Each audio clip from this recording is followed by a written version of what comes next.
Information does not enter public consciousness evenly. It enters when attention is available.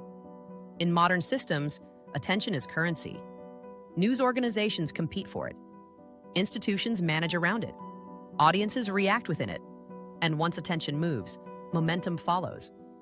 Information often exists long before it becomes visible. Court filings are public. Investigative reports circulate. Independent journalists publish findings. But limited exposure does not create mass reaction. Visibility does. Information moves in phases. Phase 1, documentation exists.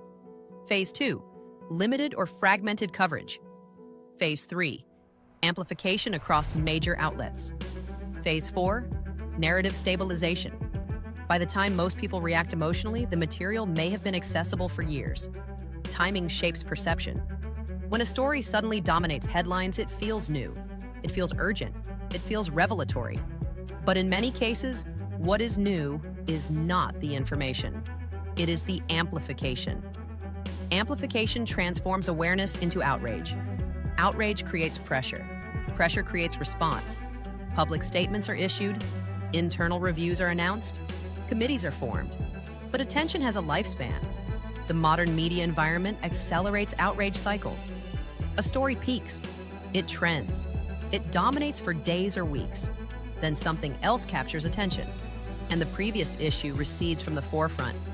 This rhythm matters. Institutions understand attention windows.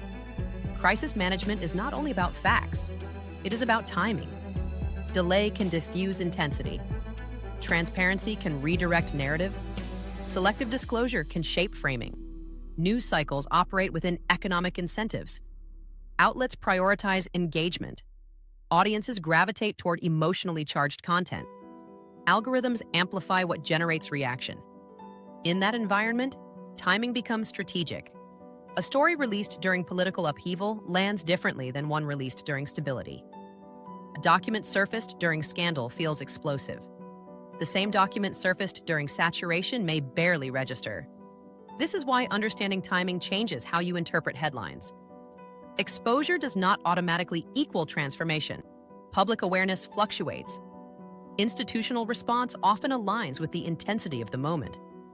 In Origin of the Blood, I examine how information, influence, and institutional endurance intersect over time. Because power does not operate outside the media cycle, it operates within it. And when attention becomes the primary battlefield, perception can shift without structure changing. The difference between obscurity and crisis is not always evidence, it is visibility. And visibility is controlled by timing, narrative framing, and audience momentum. Understanding that requires pattern recognition.